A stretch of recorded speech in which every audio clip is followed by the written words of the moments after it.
This is Kevin Conroy, the voice of Batman. And you're listening to the DCAU Review, hosted by Cal and Liam, streaming at DCAUreview.com and on your favorite podcast app.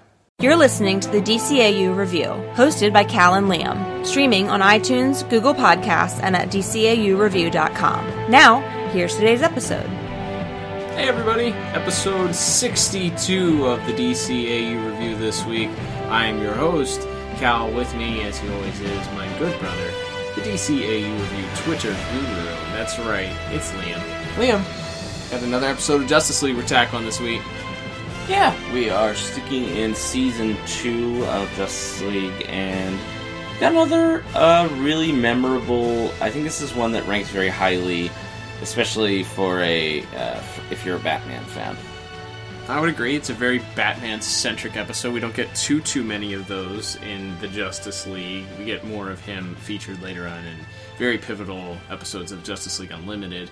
But yeah, I feel like early in these Justice League episodes, they did it their very best to establish the other characters as part of the main focus, letting you know this wasn't going to be just a Batman series with a couple of guest stars. But I think that this episode does a fantastic job of shining the spotlight on Batman enough where it feels comfortable, but still involving those other characters. We are, of course, talking about... Yeah, we're talking about the episode Only a Dream, Parts 1 and 2, the DCAU debut of Dr. Destiny. Yeah, he's sort of the Freddy Krueger of the DC universe. He goes into people's dreams and preys on their fears and locks them in these terrifying dreams that they can't wake up from, and in at least one case, he makes his ex-wife have a heart attack and die.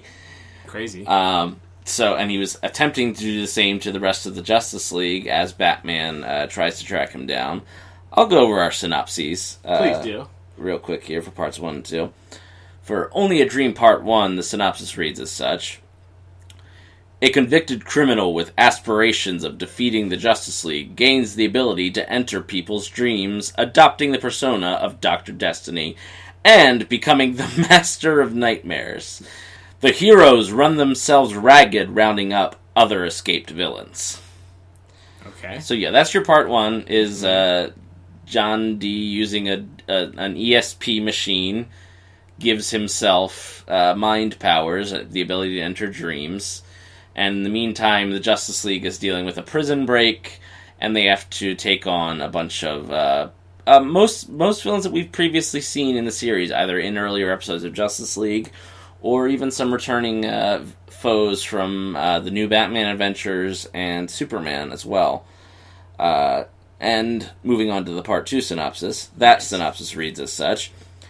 Dr. Destiny subjects the slumbering heroes to their worst nightmares. Batman struggles to stay awake as he tracks down Destiny's whereabouts. Jean enters the heroes' minds to help them overcome their fears and break free of Destiny's control. There you go. So part 1 is they track down the escaped villains and he gets his powers. And there's actually a great thing. It's funny because we watch these all together, so we don't talk a lot about like the cliffhangers of part 1. Right. But as you pointed out to me, there's a great cliffhanger as the ending is they're all tired after having to round up all these villains. Flash and Hawkgirl are on the watchtower, and Flash goes to make Hawkgirl coffee. He comes back, she's asleep, and then 10 seconds later he's sitting next to her and he's fallen asleep, and you just hear Dr. Destiny, evil villain, laughing as sort of the camera fades out and you see a view of the watchtower. It's real creepy and ominous. It's really good stuff. There's a lot of creepiness in this episode, and it starts out, it's very interesting because before he transforms into using his, I guess, telekinetic powers to give off the visual that he's this large, towering, scary Grim Reaper looking character. Yeah. He's sort of a nondescript white guy. Yeah, I think he may have been modeled after the main guy in Psycho, the original Psycho, the Alfred Hitchcock movie. Which makes sense. Right, with that movie, that guy was a guy who owned a motel. He was just this kind of skinny, kind of skeevy looking guy. He wasn't some big hulking monster. Right. So that plays into that. So he doesn't look like that type of character. He's even at the beginning of the episode, he's trying to get back on the straight and narrow so that he can get out on parole, and then of course something happens, as it does in every superhero / supervillain origin story. His wife decides that she's leaving him, and that's sort of the straw that breaks his back. There's a prison riot that occurs that gives him the opportunity to utilize this machine that he's been being tested on, or the test subject on, and he sort of fries his brain by using it too powerfully or something, but ends up with these telekinetic powers, and these like dream bending type powers. So it's not original in like the power type of powers he has, but it's different enough because there's not a lot. It's sort of a Scarecrow-esque because it's fantasy. It's entering a little Mad Hatter, like changing up dreams and stuff. But it's not. It's not completely a copy either of those No, items. And it's not right. It's not quite the same. He's not. They aren't necessarily hallucinating. It's not. Even though their fears are, that's what he uses to trap them. Is their each leaguer's various fears. That it's not necessarily saying, oh, these are the worst fears, or they're not hallucinating.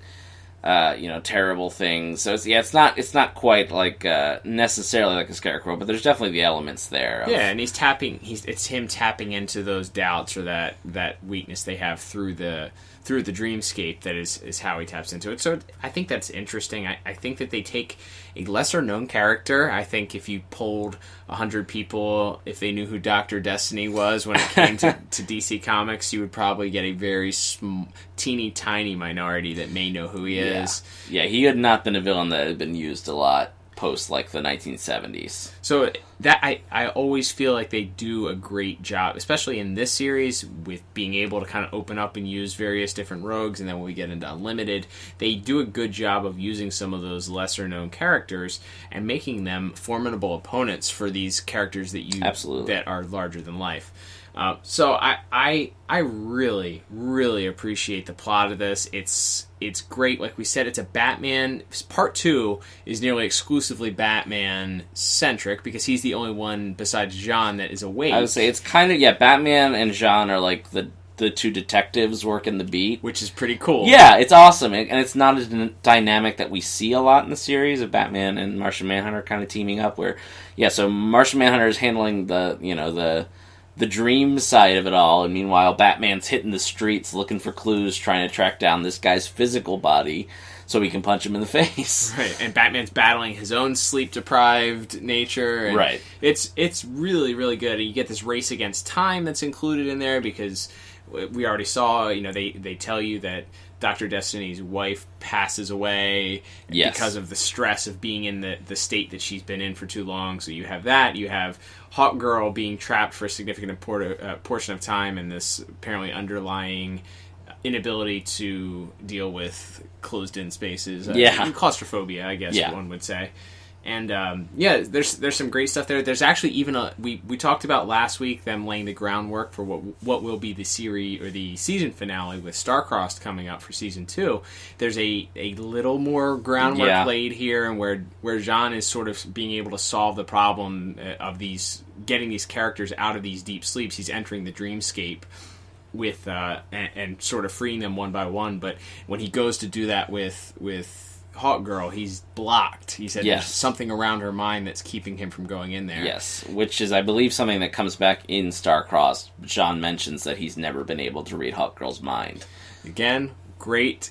Some continuity, so it's a little throwaway thing that if you didn't know, like you didn't think about it at the time, maybe you're chalking it up to the fact that she's too stressed or whatever it is that's keeping it that. But later on, we discover that this is a plot thread that has been laid out very, very intentionally. Yes. So I greatly appreciate that. Liam, I thought the plot was very, very strong for this.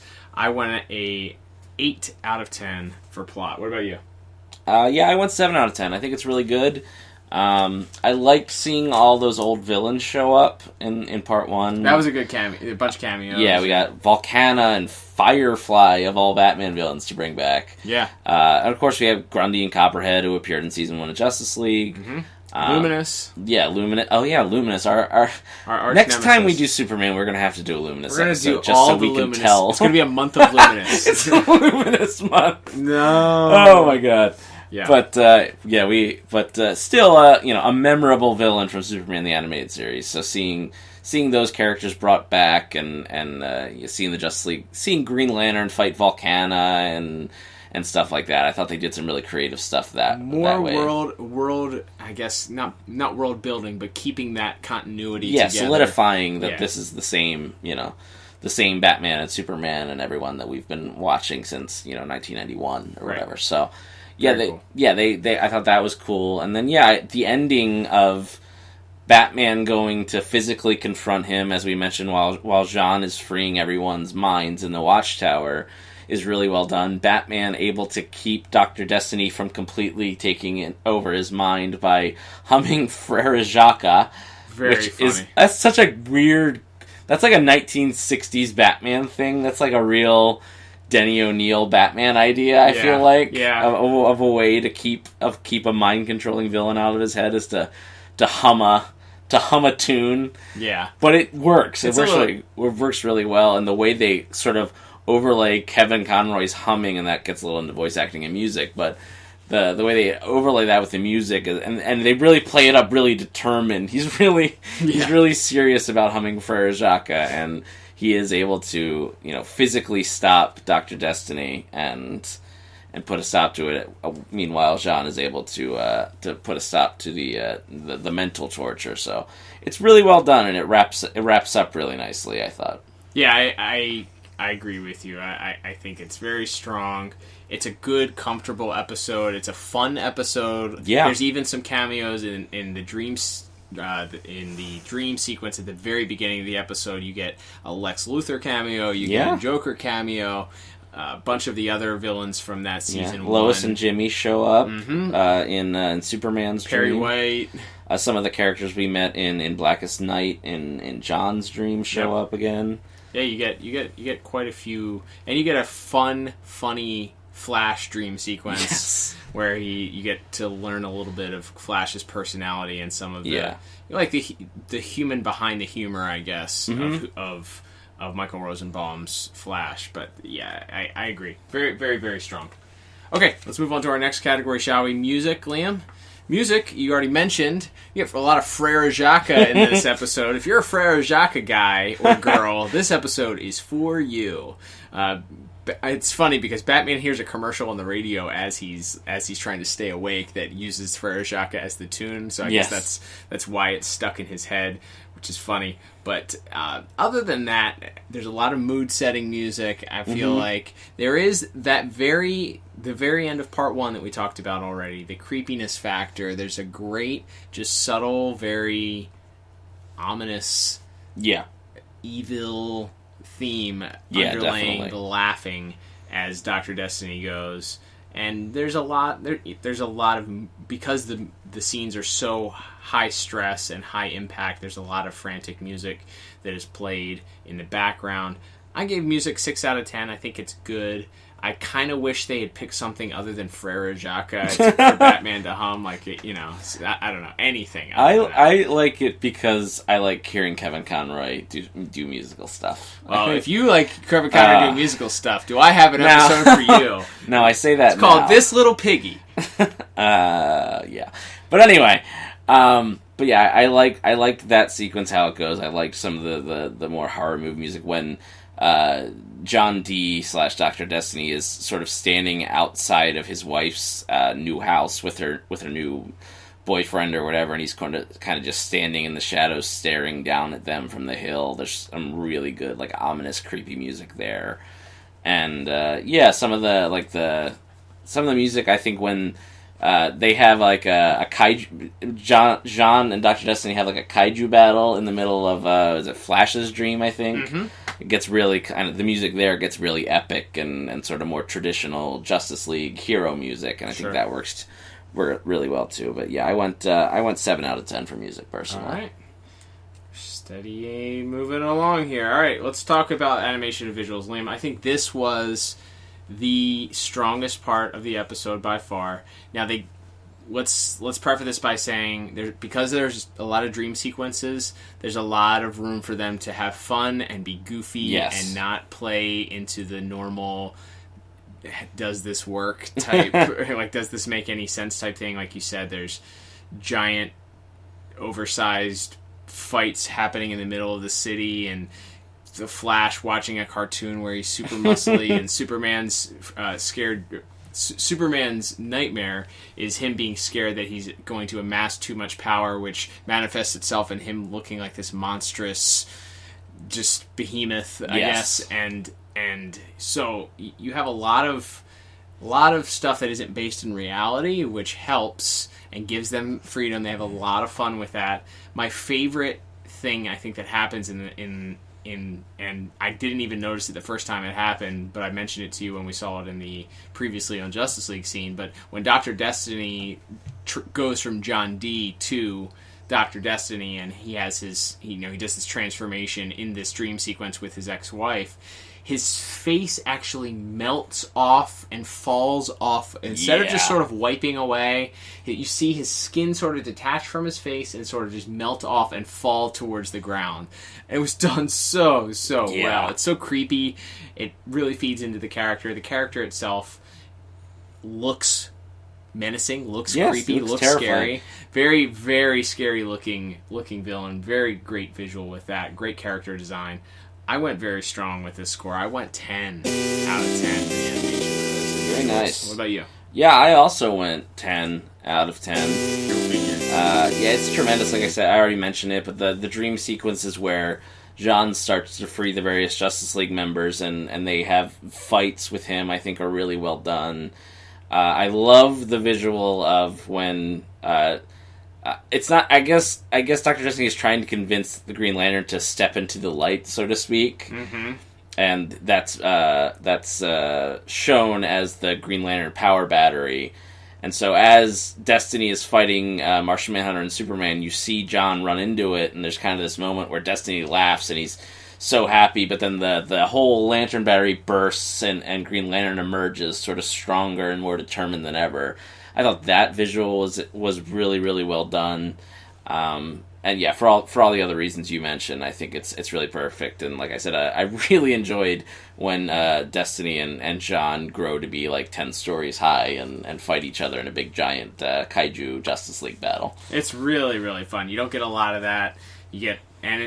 Doesn't really mean anything because it's in a dream, so they knock over buildings and fall over, and it's really, really good. Flash ties up his ankles and power lines, and John shoves him over and stuff like that. Yeah, they do some really creative stuff with that. And even in the last scene where Batman finally gets to the LexCorp warehouse where John D is standing there projecting these images. There's a scene where Batman goes into the bathroom, or there's like a busted up bathroom that Batman walks into, and he's talking to a reflection of Dr. Destiny in the mirror. Yes. And it is such a great scene. I know we're going to talk about that in the voice acting, but that scene itself is so great. The visuals are great. He looks at him, sees his reflection in a puddle. It's done tremendously well. A big fan of that scene. Some really cool visuals, some really cool shadow work. Like he goes into the stairwell, and it kind of changes into like the never-ending staircase painting and stuff like that. Yeah. And there's a couple shots where Batman is like punching him, and he's sort of flickering between John D and Dr. Destiny. Yeah, a lot of really creative stuff in that warehouse scene. You're right. Absolutely. All right, Liam, let's move on to our final category for the day. Today it's going to be voice acting, as we already mentioned. We have our standard 6 out of 7. We mentioned as far as the Justice League is concerned.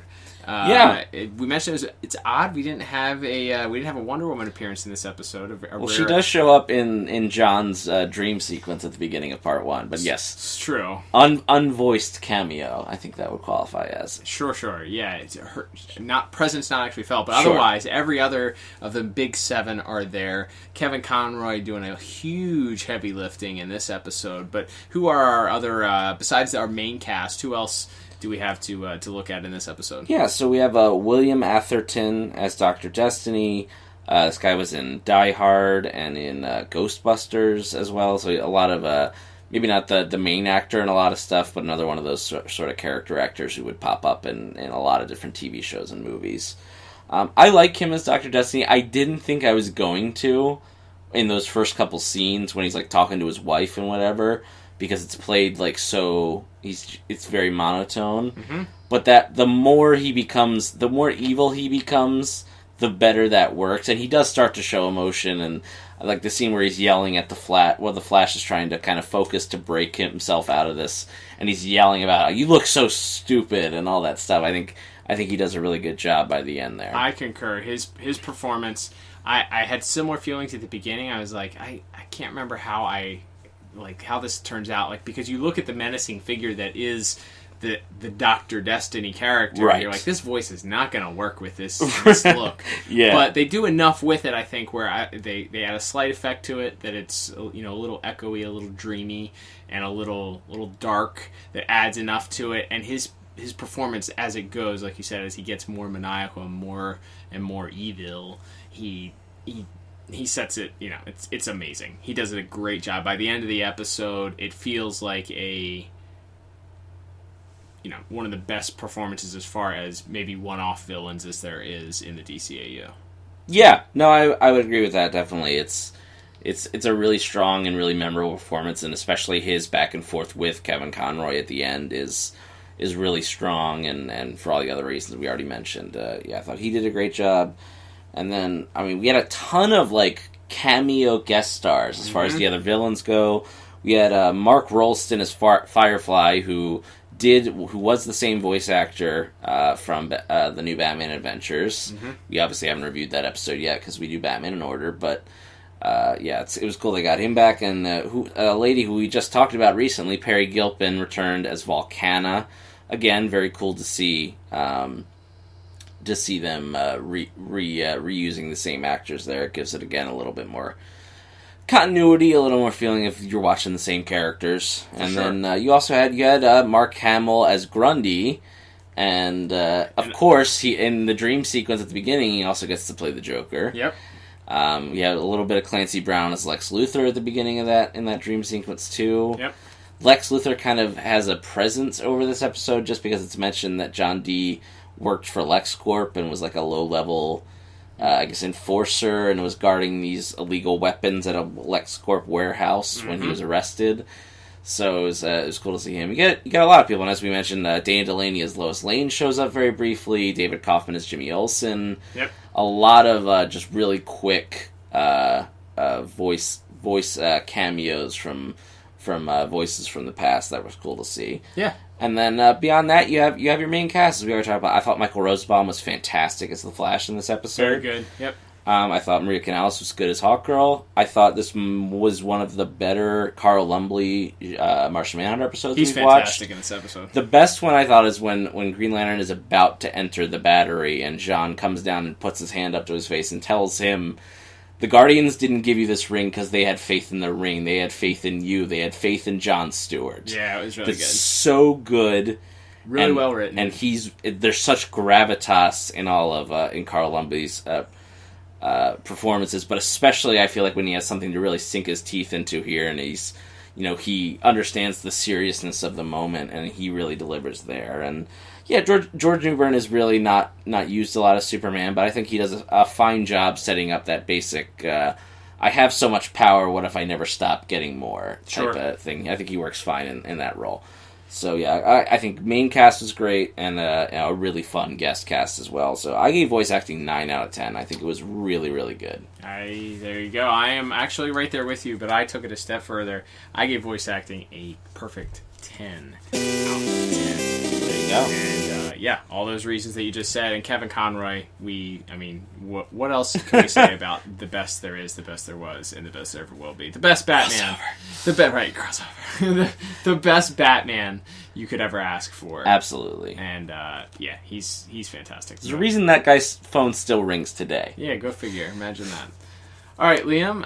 That will get us to our final score. And let's see, my total here we have for my final score is going to be a very impressive 34 out of 40. And I have a very strong 33 out of 40. So close. So but close. different. But different, because we're not the same. We are not the same. We're different people. Brothers. But different people. I think as far as rewatchability, I wouldn't put this in the must-watch category, but I would put this in the don't skip this category. You know what I mean?